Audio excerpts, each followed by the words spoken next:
أعوذ بالله من الشيطان الرجيم بسم الله الرحمن الرحيم بسم الله الرحمن الرحيم. السلام عليكم ورحمة الله وبركاته.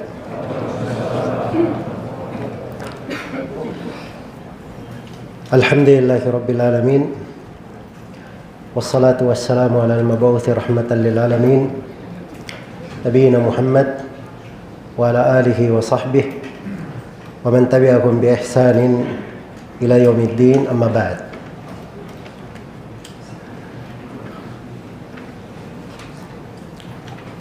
Kaum muslimin dan hadirin rahimani wa rahimakumullah. Alhamdulillah, kita bersyukur kepada Allah Subhanahu wa taala dipertemukan di masjid yang mulia ini. Semoga Allah Subhanahu wa taala memberi pahala yang sebesar-besarnya kepada pihak takmir masjid dan seluruh teman-teman yang menjadi sebab terselenggaranya acara ini, dan semoga Allah Subhanahu wa taala selalu memberkahi kita semua di dalam segala makna kebersamaan kita dan pada perkumpulan kita di posisi-posisi ketaatan dan ibadah kepada Allah Subhanahu wa taala. Innahu waliyyu dzalika wal qadiru alaih. Kemudian saya bermohon kepada Allah Subhanahu wa taala, semoga Allah memberikan kepada kita semua ilmu yang bermanfaat, berbuah dengan amalan yang salih, melembutkan hati-hati kita semua dengan keimanan, petunjuk dan hidayah. Dan semoga Allah Subhanahu wa taala menganugerahkan kepada kita semua al-qabul, penerimaan pada segala ibadah yang kita lakukan kepada Allah Subhanahu wa taala. Tema yang dipilih oleh teman-teman dari pihak takmir masjid di malam hari ini adalah tema yang sangat penting sekali dan sangat berharga sekali, karena kita ingin mengambil benang merah kesimpulan dari para imam empat, bagaimana mereka beragama dan bagaimana mereka berkeyakinan. Membahas tentang tema ini terdapat di dalamnya berbagai makna yang mengingatkan akan keindahan Islam, keteguhan agama ini, dan juga mengingatkan kita akan jalan Rasulullah sallallahu alaihi wasallam dan para sahabatnya. Sebelum saya terangkan beberapa titik pertemuan dan benang merah yang kita simpulkan dari akidah Imam Empat. Imam Empat semuanya mengetahuinya bahwa semua dari Imam Empat kunyahnya Abu Abdillah, kecuali siapa? Imam Abu Hanifah. Dikenalnya juga sudah Abu Hanifah. Yang paling tuanya dari Imam Empat siapa? Yang paling tuanya Imam Abu Hanifah. Dan yang paling mudanya adalah Imam Ahmad. Adapun Imam Abu Hanifah, nama beliau adalah Nu'man bin Thabit. Beliau lahir pada tahun 80 Hijriah dan wafat pada tahun 150 Hijriah. Adapun Al-Imam Malik, beliau adalah Imam Malik ibn Anas ibnu Abi Amir Al-Asbahi. Asal kabilahnya dari Yaman. Beliau lahir pada tahun 93 Hijriah dan wafat pada tahun 179 Hijriah. Adapun yang ketiga dari Imam Empat adalah Al-Imam Muhammad ibn Idris Asy-Syafi'i Al-Muttalibi. Lahir pada tahun 150 Hijriah dan wafat pada tahun 204 Hijriah. Adapun yang keempat, Al-Imam Ahmad bin Muhammad bin Hanbal. Begitu nama lengkapnya ya. Biasanya kan kita cuma kenal Imam Ahmad bin Hanbal saja. Ya, sebenarnya nama ayahnya itu Muhammad. Hanbal itu kakeknya. Beliau lahir pada tahun 164 Hijriah dan wafat pada tahun 241 Hijriah. Baik. Kita berbicara tentang akidah. Keyakinan para imam 4. Akidah ini itu lebih populer daripada pembahasan fikih. Dan madhab imam 4 di pembahasan akidah serta ucapan murid-murid mereka itu lebih jelas daripada pembahasan apa? Pembahasan fikih. Karena ada sebagian pembahasan fikih Imam Ahmad riwayat murid-muridnya beraneka ragam. Riwayatnya Ibnu Hadi kadang berbeda dengan riwayatnya Abu Daud. Iya. Sama Imam Malik, kadang di dalam sebagian masalah ada 5 riwayat dari Imam Malik di satu pembahasan, di pembahasan fikih. Demikian pula Abu Hanifah dan Imam Syafi'i. Imam Syafi'i dimaklum ya, ada ucapan qaul jadid, ada qaul qadim. Iya.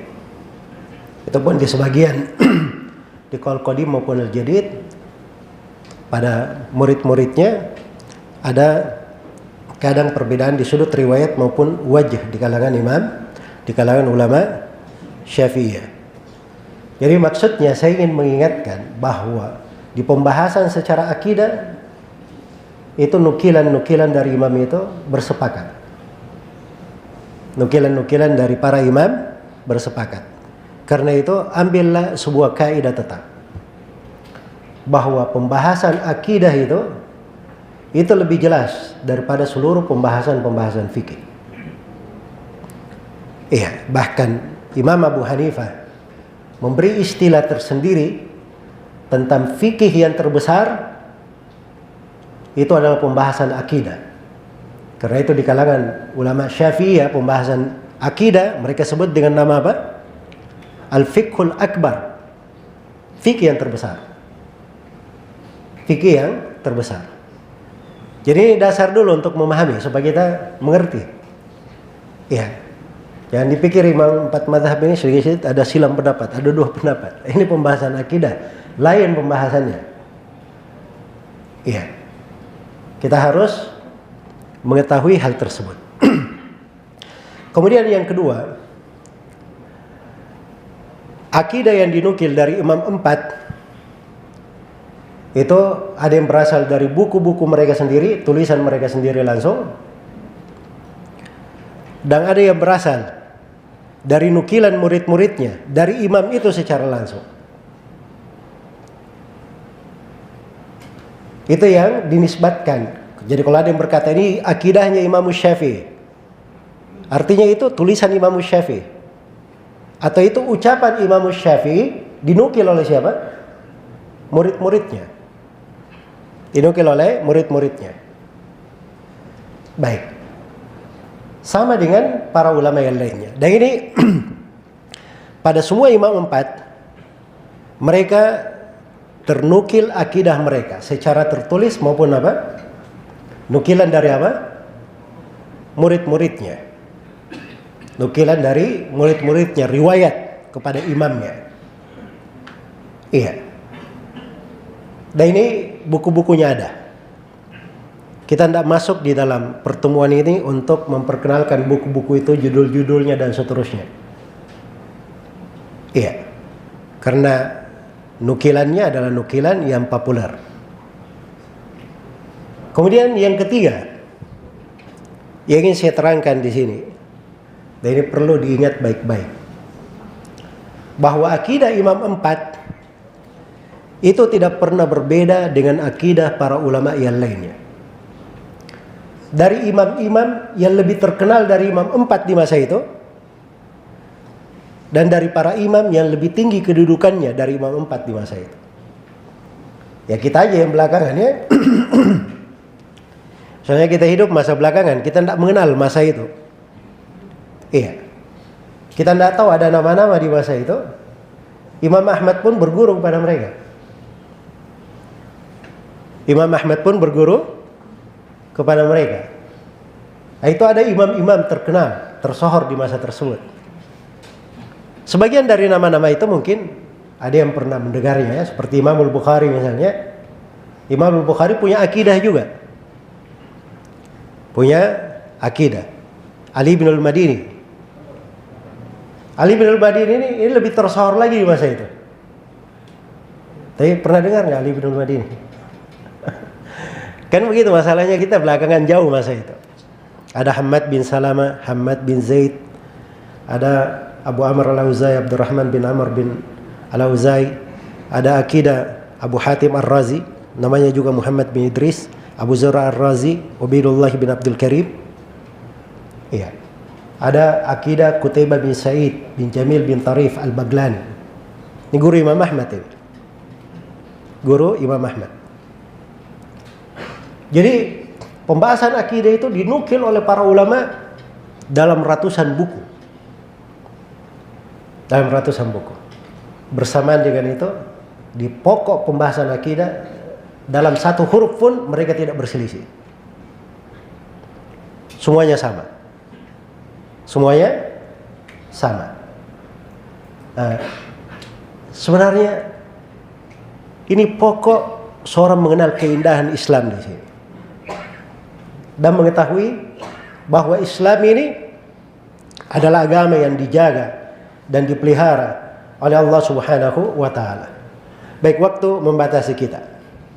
Saya ingin menarik 10 benang merah dari hal-hal yang disepakati di tengah imam 4 madhab pada uraian akidah mereka.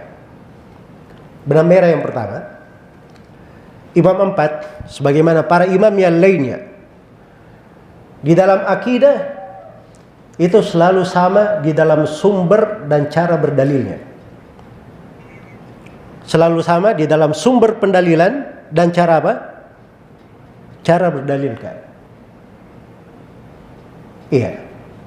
Jadi ini dulu harus dipahami. Kalau ingin belajar akidah, perhatikan dulu sumber akidahmu dari mana. Diambilnya dari mana? Imam 4 itu sumber akidah mereka selalu mereka ambil dari Al-Quran, dari hadits Rasulullah sallallahu alaihi wasallam, dan dari kesepakatan para ulama.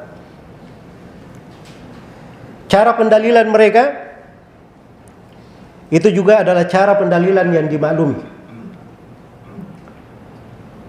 di dalam menafsirkan ayat-ayat atau menjelaskan hadits-hadits Rasulullah sallallahu alaihi wasallam. Dan imam kita, Imam Syafi'i rahimahullah, itu sosok yang paling menonjol di dalam hal tersebut.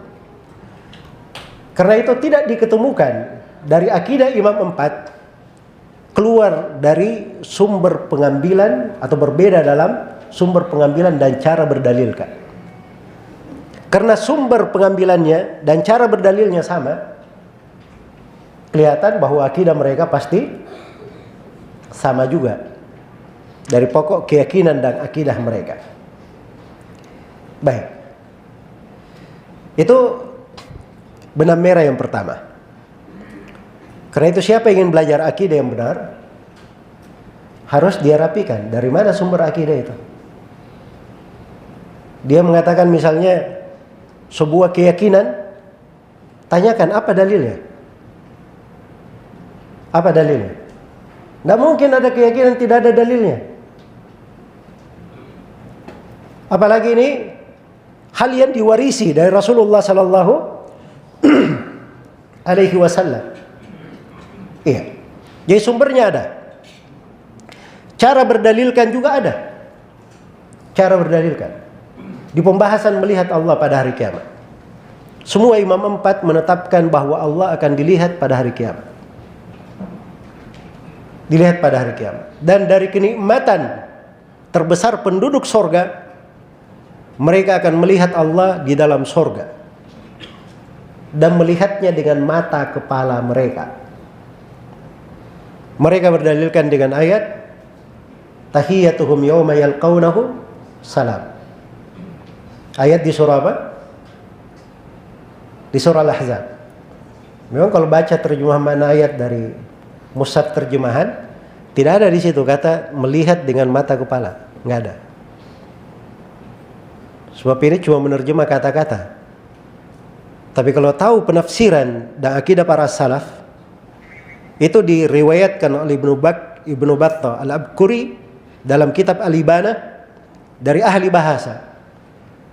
Abu Yahya Tha'lab, beliau katakan, Abu Abbas Yahya Tha'lab, beliau berkata bahwa makna tahiyya di situ adalah melihat dengan pandangan mata menurut kesepakatan. Sebab itu dimaklumi dalam kaidahnya orang Arab.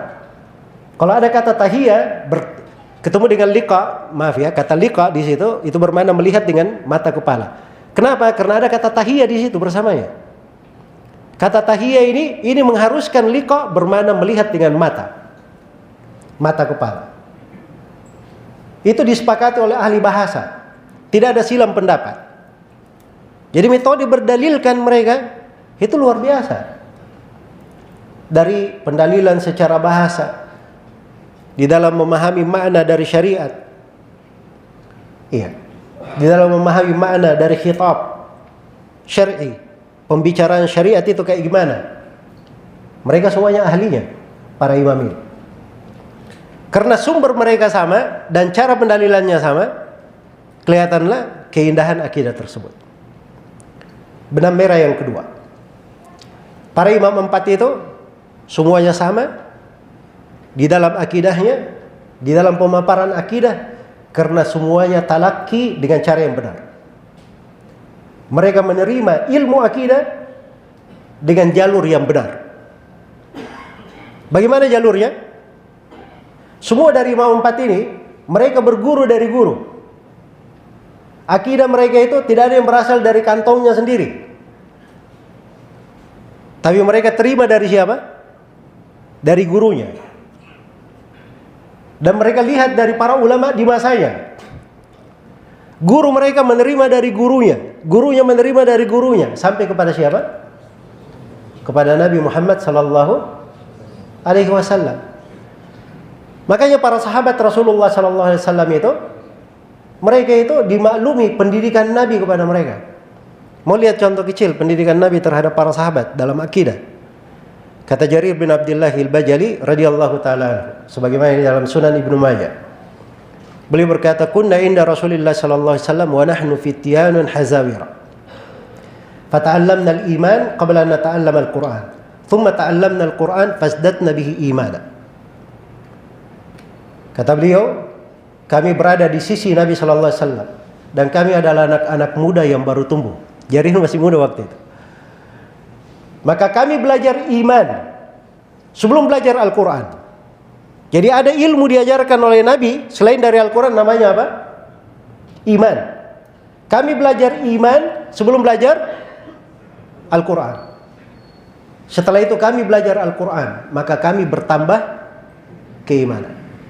Iman itulah penamaan buku-buku akidah di kalangan para ulama, Imam empat dan selainnya. Ya, kalau mereka berbicara tentang akidah, kadang mereka sebut dengan nama apa? Dengan nama iman. Dengan nama iman. Karena itu terlihat di tengah para sahabat keteguhan di atas akidah.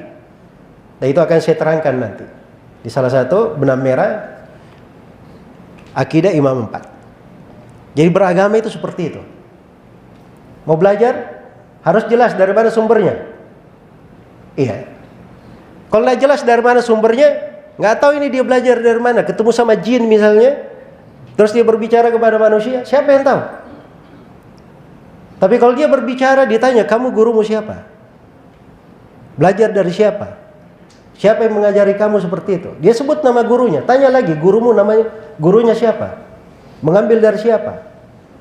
Itu harus bersambung sampai kepada siapa? Nabi Shallallahu Alaihi Wasallam. Ini para imam empat ini semuanya jelas guru-gurunya. Nggak ada yang nggak jelas. Karena itu orang-orang yang menyandang akidah, yang menyelisih akidahnya imam empat, cara membuktikan kekeliruan akidahnya mudah. Lihat dia berguru kepada siapa. Ada akidah populer, dianya sendiri berguru dari orang Mu'tazilah selama 40 tahun. Setelah 40 tahun baru apa? Baru bertobat. Lihat daftar nama guru-gurunya. Tidak terlihat di situ dari imam ahli sunnah yang tersohor. Kecuali satu, itu pun ketemu di akhir umurnya. Dari ulama ahli sunnah yang berada di atas madhab Imam Ahmad. Dengan sebab beliau ini, ia pun rujuk kepada sunnah. Kembali kepada sunnah. Jelas ya? Jadi itu cara mudah. Jahmiyah, akidahnya. Jahmiyah ini yang merusak seluruh akidah umat Islam. Iya. Seluruh akidah yang datang yang menyimpang di pembahasan kelompok-kelompok yang keluar dari jalan yang lurus, itu pasti akidah Jahmiyah berpengaruh pada mereka. Jahmiyah ini sanadnya, sanadnya itu kembali kepada fulan orang Qadariyah. Lacak lagi kali fulan orang Yahudi, Majusi di atasnya. Ada akidah berasal dari situ. Beda dengan umat Islam ini. Umat Islam ini, guru-guru para imam itu jelas semua gurunya. Semuanya jelas. Tanya akidahnya dari mana kamu ambil, dia akan sebut nama guru-gurunya. Gurunya mengambil dari siapa? Bersambung sampai kepada Nabi Shallallahu Alaihi Wasallam dan para sahabatnya. Itulah ciri akidah. Benang merah akidah as-salaf di situ. Akidah Imam Empat. Mereka sama di dalam talaki. Semuanya punya sumber talaki yang kuat dan benar, berdasar. Mengambil ilmunya itu benar. Iya. Jadi selalu saya garis bawah ya, karena belakangan ini banyak orang yang keliru pemahaman, banyak keliru di dalam ucapan, keyakinan. Itu dasarnya karena dia tidak belajar dengan cara yang benar. Tidak belajar dengan cara yang benar. Andai kata dia belajar dengan cara yang benar, duduk di depan guru yang tepat, maka insya Allah akan lurus jalan. Dia akan melihat dari keindahan ilmu agama itu. Yang ketiga, dari benang merah akidah Imam Empat, semuanya bersepakat di dalam mengagungkan para as-salaf rahimahumullahu ta'ala. Tidak ada satupun dari Imam Empat yang tidak mengagungkan para sahabat, tidak mengagungkan para tabi'in dan tabi'ut tabi'in.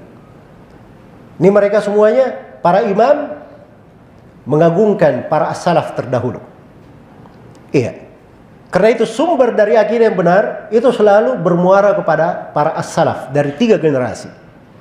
Karena Rasulullah sallallahu alaihi wasallam bersabda, "Khairun nasi qarni, thumma alladhina yalunahum, thumma alladhina yalunahum." Sebaik-baik manusia adalah generasiku, kemudian generasi setelahnya, kemudian generasi setelahnya. Dan Allah Subhanahu wa taala jadikan keimanan para sahabat barometer keimanan yang benar. Allah menegaskan, dan ini di surah Al-Baqarah, surah Madaniyah. Dari surah-surah yang ditutup dengannya hukum-hukum. Fa in amanu bimithli ma amantum bihi faqad ihtadaw. Kalau mereka beriman seperti keimanan kalian wahai para sahabat, maka sungguh mereka dapat apa? Jalan yang lurus, berada di atas hidayah.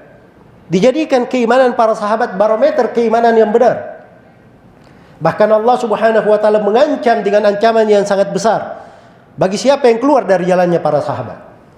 Allah menegaskan, "Wa may yushaqiqir rasula min ba'di ma tabayyana lahul huda wa yattabi' ghayra sabilil mu'minin nuwallihi ma tawalla wa nuslihi jahannam wa sa'at masira." Barang siapa yang durhaka kepada Rasul setelah tampak jelas baginya petunjuk dan dia tidak mengikuti jalannya kaum mukminin. Jalannya kaum mukminin itu adalah para sahabat Rasulullah sallallahu alaihi wasallam. Ketika ayat turun, itu jalan mereka. Dan jalan mereka inilah yang diikuti oleh umat setelahnya, yang disepakati. Itulah akidah yang benar. Tidak ada akidah yang benar itu keluar dari jalan kaum mukminin. Tidak ada akidah itu yang hari ini si pencetusnya berucap begini, besoknya pengikutnya ada pendapat lain. Pencetusnya mengatakan sifat yang ditetapkan cuma 7 saja. Datang pengikutnya setelahnya, dia buat sifat yang ke-8. Di pembahasan takdir, memahami makna al-kasb, ada 14 pendapat. Mana ada akidah seperti itu? kebingungan. Tapi akidah yang benar diambil dari para as-salaf, itu jalannya jelas, terang. Iya. Selalu bermuara ke sumber yang benar. Makanya siapa yang keluar dari jalan mereka, nuwallihi ma tawalla, kami akan biarkan mereka larut di dalam kesesatannya. Wa nuslihi jahannam, dan kami akan masukkan dia ke dalam neraka jahannam. Wa sa'at masira, dan itu adalah sejelek-jelek tempat kembali. Karena itu kata Ibnu Qudamah rahimahullahu taala. Selalu Ibnu Qudamah kalau pembahasan fikih semua orang nukil ya. Karena Ibnu Qudamah ini paling top, populer. Dia hafal ucapan para ulama dari masa dia sampai ke masa Nabi sallallahu alaihi wasallam. Makanya kalau Ibnu Qudamah berkata ulama beda pendapat begini, dia orang yang diterima dari Ibnu Qudamah. Sebagaimana kalau Ibnu Qudamah bilang ini sepakat para ulama, orang terima dari Ibnu Qudamah. Ibnu Qudamah berkata dalam kitabnya Dhammut Ta'wil, faqad thabata wujubut tiba'is salaf bil kitabi was sunnati wal ijma'.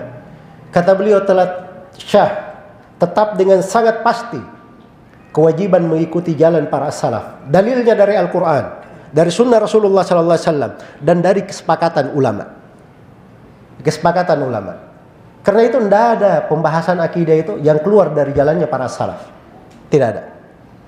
Makanya kalau ada yang mengajarkan akidah-akidah, tanya dulu, ini dari 3 generasi, di mana sumbernya? Tanya. Di mana sumbernya? Nah, disitulah orang-orang yang mengajarkan akidah yang keliru pasti buntu di situ. Sebab mereka menyelisihi jalannya siapa? Jalannya para salaf. Adapun imam 4 tidak pernah keluar mereka dari jalannya siapa? Jalannya para as-salaf. Baik itu garis atau benang merah yang ketiga. Yang keempat, akidah as-salaf itu atau akidah imam 4 itu memiliki ciri as-sabat wal yakin, keteguhan dan keyakinan. Pasti mereka bicara sesuatu yang meyakinkan. Orang yang belajar akidah itu, semakin dia belajar dia semakin yakin. Semakin yakin. Makanya guru-gurunya Imam 4 ini, ada seorang imam yang bernama Sufyan ibn Sa'id bin Masruq al-Thawri. Iya. Semasa dengan Abu Hanifah atau di atasnya sedikit. Sufyan al-Thawri ini didatangi oleh muridnya Syuaib. Dia berkata, wahai Sufyan al-Thawri, ajarkan kepada saya akidah.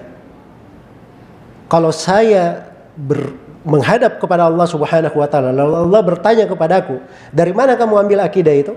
Maka saya akan bilang Sufyan al-Thawri yang mengajari saya. Iya. Jelas ya? Itu akidah salaf itu. Maka Sufyan al-Thawri menyampaikan pembahasan-pembahasan akidah. Dan di akhirnya beliau katakan, ini akidah yang syah dari Nabi sallallahu alaihi wasallam dan para sahabatnya. Kalau kamu menghadap kepada Allah, kamu ditanya siapa yang mengajar kamu, bilang Sufyan al-Thawri yang mengajari. Itu keyakinan mereka, nggak ada. Ya, mungkin di masa sekarang ada yang jago kalau bicara gini-gini, pas dibilang kamu bisa mempertanggungjawabkan di depan Allah. Oh, tunggu dulu bro. Anda juga takut kalau kayak gitu. Nggak bisa kayak gitu pembahasan akidah. Jelas ya? Di pembahasan akidah itu para a'immatus salaf, Al-Auza'i di pembahasan fikih saja kadang diajak mubahalah orang. Saking yakinnya dia di pembahasan fikih, apalagi di pembahasan akidah. Karena mereka sangat yakin akan hal tersebut. Sangat yakin akan hal tersebut. Bagaimana tidak yakin? Al-Bukhari rahimahullahu taala, kata beliau, laqitu aktsara min 1000 alim. Saya berjumpa lebih dari 1000 guru. Ya. Guru Al-Bukhari 1080 orang. Ini berjumpa lebih dari 1000 guru, kata Al-Bukhari. Dia sebutkan negara mana saja yang pernah dia datangi. Kemudian di akhirnya beliau katakan, dari seluruh guru saya, mereka tidak berselisih dalam poin-poin berikut ini. Beliau sampaikan 10 poin pembahasan. Jadi perhatikan. Yang pertama, iman, ucapan dan amalan. Keimanan terhadap takdir. Itu semuanya diambil dari gurunya. Jadi dia datang ke guru mana saja, gurunya itu selalu membisikkan itu kepadanya. Mengajarkan itu. Lebih dari 1000 guru. Bagaimana tidak yakin si murid tersebut? Iya. Kalau kita ini masalahnya di situ. Satu guru ngajarin, ini guru dari mana ngambilnya dia? Jelas ya? Belum lagi dia dengar syubhat-syubhat yang lain lebih banyak lagi menyelisihinya. Akhirnya sulit dia teguh di atas akidah yang benar. Tapi kalau dia berpegang dengan akidah Imam 4 dan para imam yang semisal dengannya, maka itu akan membuat kebahagiaan di dalam hidupnya. Karena itu ketenangan. Kata Abu Hatim Ar-Razi, Abu Zur Ar-Razi, saya sudah berkeliling ila jami'il ansar, kepada seluruh negeri-negeri umat Islam. Dan saya ketemukan dari madhab mereka di pembahasan akidah adalah ini. Disebutkan kesepakatan. Tidak ada yang berselisih. Mungkin di fikih ini berbeda pendapatnya, sehingga ada buku ulama tentang ikhtilaful ulama. Iya. Ada bukunya Ibnul Mundir tentang itu, ada Khilafiyat karya Al-Baihaqi dan sebagainya, dari buku-buku tentang silam pendapat. Tapi ini di akidah tidak ada hal yang seperti itu. Iya. Dan itulah ciri kebenaran. Afala yatadabbaruna al-Qur'an walau kana min 'indi ghairillahi lawajadu fihi ikhtilafan katsira. Tidakkah mereka tadabbur terhadap Al-Quran? Kalau Al-Quran ini datangnya dari selain Allah, mereka akan temukan banyak silam pendapat di dalamnya. Itu ciri kebenaran itu. Dan itu benang merah keyakinan para imam 4. Yang keempat, yang kelima, ya, dari benang merah keyakinan imam 4, mereka punya keyakinan adalah terang, jelas. Iya, terang dan jelas, mudah dipahami, tidak ada yang rumit, tidak ribet. Karena Nabi SAW sudah bersabda seperti itu, dan sabda beliau tidak pernah menyelisih keadaan dan kenyataan. Kata Nabi SAW, "Laqad taraktukum 'alal bayda lailuha kanahariha, la yazigu anha illa halik, la yazigu anha ba'di illa halik." Sungguh aku telah tinggalkan kalian di atas petunjuk yang sangat putih. Saking terangnya, malamnya sama seperti siangnya. Ini petunjuk ini mau di malam hari, siang hari, semuanya sama, terang benderang. Tidak ada yang menyimpang darinya kecuali binasa. Maka itu ciri akidah Imam 4 dan akidah para ulama as-salaf yang lainnya. Iya. Kalau mereka berbicara sesuatu, jelas mereka berbicara, tidak ada yang rumit. Gampang diterima. Gampang diterima untuk hal tersebut. Iya. Makanya pembahasan akidah di tengah para ulama itu, ketika mereka bicara di akidah apapun, itu dasarnya kembali kepada dua hal mereka menerangkan. Yang pertama, mereka terangkan dulu usulul iman. Semua hal yang terkait dengan keimanan. Keimanan kepada Allah, para malaikat, kitab-kitab, para rasul, hari akhirat, dan keimanan kepada takdir yang baik dan yang buruk. Dan poin yang kedua di akidah mereka adalah menjelaskan ciri khusus akidah umat Islam yang membedakannya antara ahli sunnah dengan ahlul bidah. Karena itu dibahas di buku-buku akidah Imam 4, kecintaan kepada para sahabat Rasulullah sallallahu alaihi wasallam. Sebab yang benci kepada para sahabat itu cuma siapa? Cuma ahlul bidah. Diterangkan di dalam akidah Imam 4, wajibnya mendengar dan taat kepada pemerintah dalam hal yang ma'ruf. Ini tidak ada silam pendapat ya. Jangan bilang ada silam pendapat. Iya. Yang berkata bahwa Husain radhiyallahu taala anhu memberontak itu pendusta. Enggak ada Husain pemberontak. Oh, kami ini anak-anak keturunan Husain, punya darah pejuang. Pejuang memberontak, subhanallah. Enggak ada di dalam akidah Aimatus Salaf apa ini disebutkan kepada seorang sahabat yang mulia, cucu Rasulullah, kesayangan beliau, salah seorang pemuda, pemimpin penduduk sorga, memberontak, menyelisihi hadits-hadits Rasulullah sallallahu alaihi wasallam kakeknya, menyelisihi ayat-ayat Al-Quran, menyelisihi kesepakatan ulama. Mau dapat dari mana cerita yang seperti itu? Itu dusta atas nama para sahabat Rasulullah sallallahu alaihi wasallam. Ya. Terus kejadian yang terjadi bagaimana? Itu ceritanya panjang. Nanti di waktu lain saya terangkan. Ya. Jelas ya? Tapi ambil dulu dasar seperti itu, cara berpikir normal, sehat. Tidak mungkin ada seorang sahabat apalagi cucu Nabi sallallahu alaihi wasallam keluar dari jalan. Ini hal yang disepakati. Dalil-dalil tentang kewajiban mendengar dan taat kepada pemerintah Muslim, padahal yang ma'ruf itu dalilnya mutawatir. Puluhan bahkan ratusan hadis yang memperjelasnya. Hampir di setiap buku yang menjelaskan tentang sunnah dan akidah menerangkan bab tersebut. Memang tidak ada terkait dengan keimanan kepada Allah, malaikat, kitab-kitab, para rasul, hari akhirat, takdir. Tapi ini pokok yang membedakan antara ahli sunnah dan apa? Ahlul bidah. Makanya dibahas oleh para ulama. Baik. Suatu hari disebutkan ya bahwa Fakhruddin Ar-Razi, tokoh ahli kalam, dia keluar bersama murid-muridnya, diikuti banyak orang. Melewati seorang perempuan tua berjemur depan rumahnya. Begitu ada orang diikuti banyak manusia, perempuan tua ini mau tahu juga siapa orang ini. Dia tanyalah kepada yang lewat ini, siapa orang tersebut? Kata muridnya, wahai ibuku, kamu nggak tahu siapa dia? Iya. Kata perempuan tua ini, siapa dia? Apakah dia seorang menteri? Oh bukan. Apakah dia seorang pembesar? Bukan. Seorang ini bukan. Kalau begitu siapa dia? Kata muridnya dengan bangga, ini adalah orang yang punya lebih dari 1000 dalil bahwa Allah itu ada. Itu kan filsafat kan begitu. Cara membuktikan secara akal. Pertama dia buat dulu antum ragu. Tuhan itu ada. Setelah itu dia buktikan secara akal, menurut akal mereka, bahwa Tuhan itu ada. Semakin banyak dia bisa membuktikan secara akal, itu semakin hebat dalam filsafat. Jelas ya? Merasa bangga dengan ilmunya. Apa kata perempuan tua ini? Kata perempuan tua ini, uffil lahu, betapa celakanya orang itu. Kenapa? Dia berbicara dengan fitrahnya. Afillahi syakkun, pada Allah ada keraguan.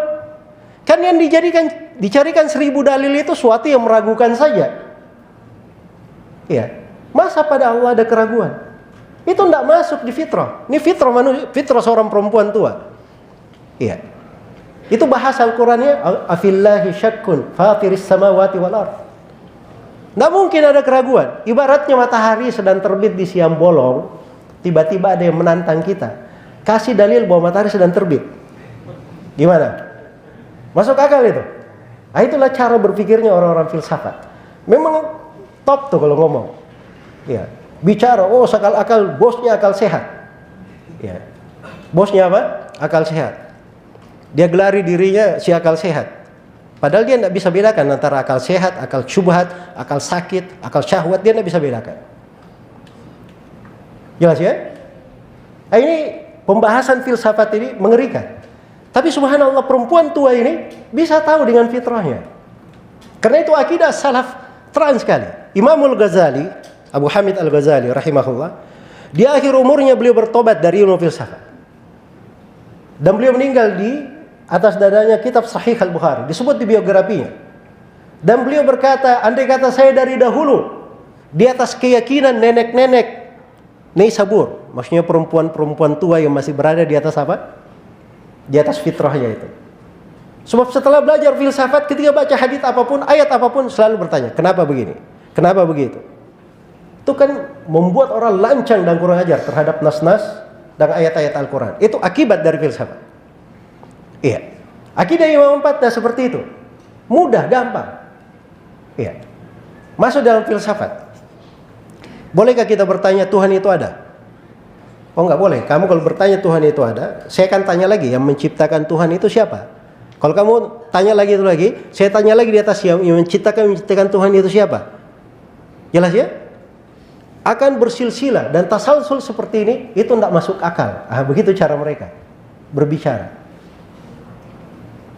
Tapi kalau dia masuk di dalam pengajaran Nabi SAW, Nabi itu mudah sekali mengajari. Diriwayatkan oleh Al-Bukhari dan Muslim. Saya kasih riwayatnya. Dari Abu Hurairah radhiyallahu taala anhu.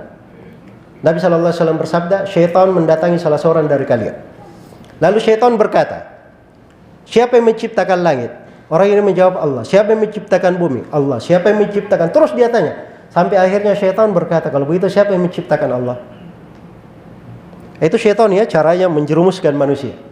Nabi SAW memberi obat apa? Tidak seperti obatnya filsafat. Mudah, terang. Kata Nabi SAW, siapa yang dapati hal tersebut, falyantahi. Wal yakul amantu billah. Wal yasta'id billahi minasyaitanir rajim. Siapa yang dapati dirinya hal tersebut, pertama dia berhenti dulu. Jangan dialani syaitan. Kemudian dia berkata, saya beriman kepada Allah. Kemudian dia baca, a'udzubillahi minasyaitonirrajim. Selesai. Kalau ahli filsafat enggak. Kalau dia enggak bisa layani syaitan, habis dia bersama syaitan di situ. Obatnya Nabi itu gampang, mudah. Iya. Gampang dan mudah. Inilah akidah para imam 4. Terang, jelas, iya. Dan luar biasa. Akidah imam 4 ini dan para imam yang lainnya itu dari masa ke masa adalah penyelamat dari fitnah. Penyelamat dari apa? Fitnah. Fitnah apapun yang terjadi di tengah manusia, ketika dia berpegang dengan akidah imam 4 yang terwarisi dari Nabi SAW, mereka akan aman. Aman dari fitnah. Iya. Dan ini perlu pembahasan tersendiri. Bagaimana akidah as-salaf itu menyelamatkan banyak manusia dari generasi ke generasi, dari fitnah dan kekacauan. Kemudian benang merah yang keberapa sekarang? Benang merah yang ke-6. Ya. Dari ciri akidah imam 4 itu adalah keseimbangan. Al-wasatiyah wal i'tidal. Moderat, seimbang, pertengahan. Tidak ada kata ekstrim di tengah mereka. Tidak ada ekstrim. Dan tidak ada pula menyepelekan. Karena itu selalu akidahnya imam 4 itu pertengahan antara firqah-firqah yang menyimpang. Pertengahan antara firqah-firqah yang menyimpang. Di pembahasan takdir mereka pertengahan antara kelompok Khawarij dan kelompok apa? Kelompok Murji'ah. Iya. Di pembahasan tentang nama-nama dan sifat mereka pertengahan antara kelompok Al-Mu'attilah dan kelompok Al-Musyabbihah, selalu berada di pertengahan. Dan ini pembahasan sikap pertengahan, pengaruh pertengahan di akidah para imam 4. Ini juga ditulis banyak jilid pembahasan. Karena memang ciri pokok dari umat ini Allah telah terangkan, wa kadzalika ja'alnakum apa? Ummatan wasata. Demikianlah kami jadikan kalian sebagai umat pertengahan.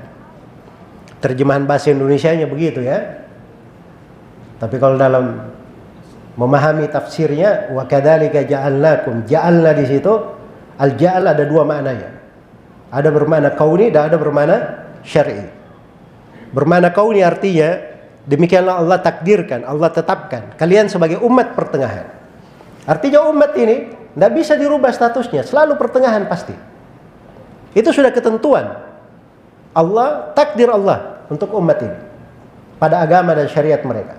Itu kalau diartikan bermakna kauni. Kalau ja'ala diartikan bermakna syar'i, maka makna dari ayat demikianlah kami jadikan kalian sebagai umat pertengahan. Artinya siapa yang berpegang dengan syariat ini pasti dia akan menjadi orang yang moderat, orang yang pertengahan, bukan orang yang ekstrem. Karena itu tidak ada ceritanya orang belajar agama benar, lurus, kemudian dia menjadi ekstrem. Itu nggak ada ceritanya. Yang ekstrem itu orang yang tidak benar belajarnya. Tidak benar belajarnya. Tidak pernah diketemukan dalam satu sejarah pun orang yang ekstrem belajar benar kemudian dia ekstrem. Itu tidak ada diketemukan. Semua kelompok yang ekstrem itu ada kekeliruan-kekeliruan dalam metode belajar, dalam metode memahami, dalam metode talaki, dalam cara berdalilkan. Ada kekeliruan-kekeliruan sehingga dia keluar dari jalan. Adapun orang yang berpijak di atas ilmu, agama yang lurus ini, itu selalu mengantar seseorang kepada hal yang baik. Kepada hal yang baik. Karena itu meyakinkan sekali. Makanya subhanallah, orang belajar akidah itu diantara pokok yang menambah keimanan. Menambah keimanan. Ya. Dia berkeliling di seluruh dunia ketemu dengan ahli sunnah. Dia baca di seluruh buku-buku para akidah as-salaf. Dia hanya selalu menemukan hal yang sama. Perkara yang selalu menambah apa? Keyakinan dan akidahnya. Kemudian yang ketujuh. Ya. Yang ketujuh dari ciri atau dari benang merah akidah Imam 4. Akidah Imam 4 ini itu meninggalkan khusumat. Tidak ada mereka debat-debatan. Tidak ada mereka di dalam akidahnya ada bid'ah atau terkait dengan ahlul bid'ah, selamat akidah mereka.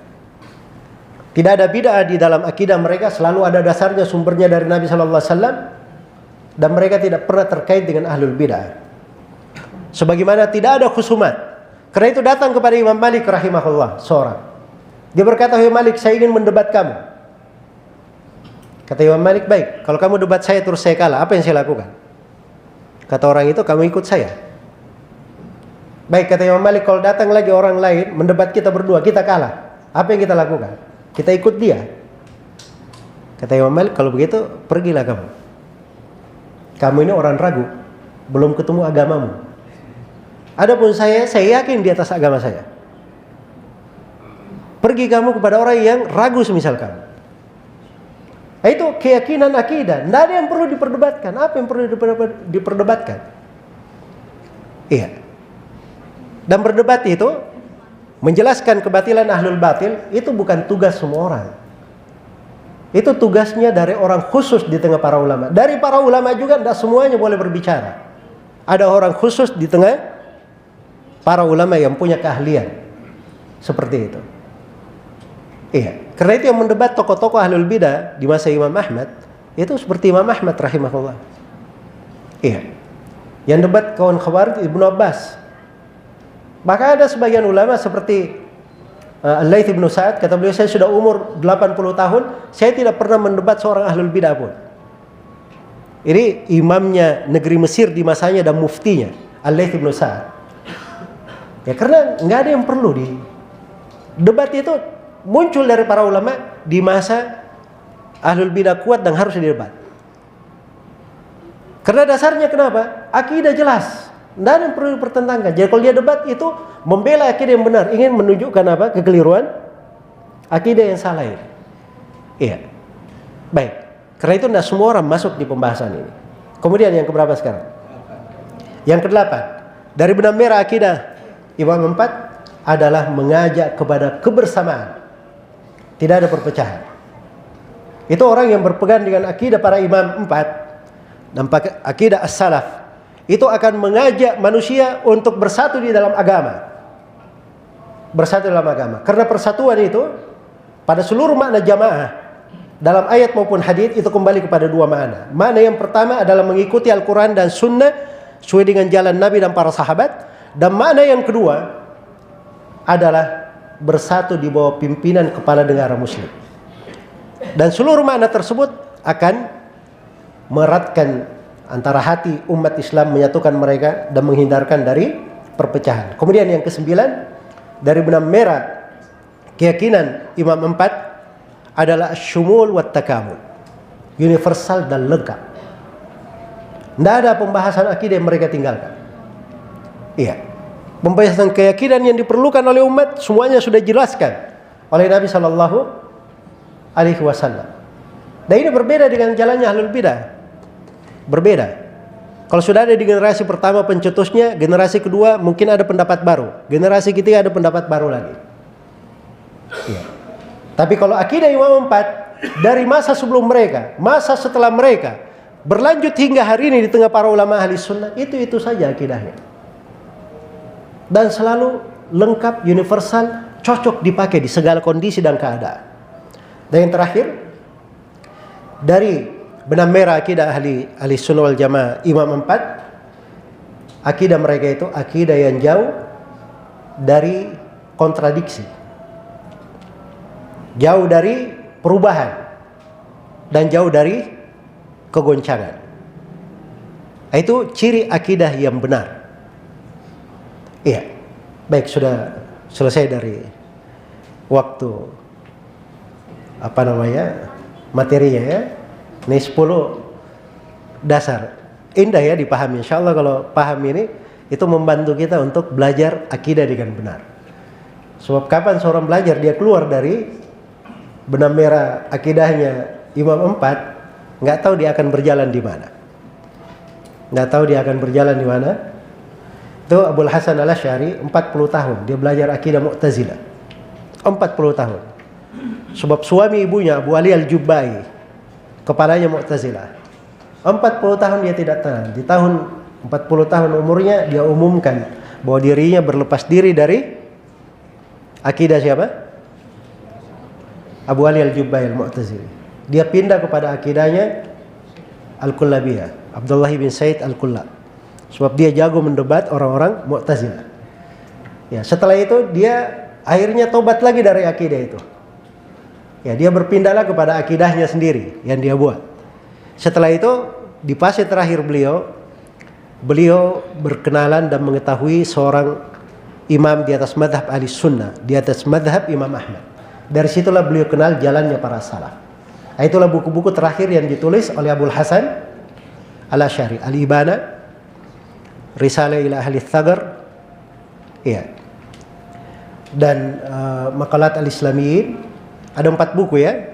Itu semuanya sudah kembali kepada jalan as-salaf. Tapi karena ada pengaruh-pengaruh pemahaman yang lalu, di sebagian buku yang terakhir ini pun masih ada debu-debu penyimpangan yang lama. Iya. Makanya belajar akidah itu mudah. Yang penting belajar dari guru. Belajar dari guru. Ada guru yang memahamkannya, menjelaskannya, maka insyaallah taala itu adalah sumber ketenangan. Semoga Allah Subhanahu wa taala memberi taufik kepada semuanya. Dan ini saat-saat yang indah kita berbicara tentang tema akidah, suatu hal yang terbesar yang dibawa oleh para nabi dan para rasul. Dan saya bermohon kepada Allah Subhanahu wa taala, semoga Allah memberikan untuk kita semua hal yang terbesar yang kita inginkan, agar kita dimasukkan ke dalam sorga dan dikumpulkan oleh Allah di sorganya yang penuh dengan kenikmatan sebagai orang-orang yang berbahagia dengan akidah para nabi dan para rasul, akidah para as-salaf rahimahumullahu taala. Wallahu taala alam. Dan saya terima kasih kepada seluruh pihak yang menjadi sebab terselenggaranya acara ini, dan saya mohon maaf atas segala macam kekurangan. Subhanakallahumma wa bihamdik asyhadu an la ilaha illa anta astaghfiruka wa atubu ilaik. Walhamdulillahirabbil alamin. Wassalamualaikum warahmatullahi wabarakatuh.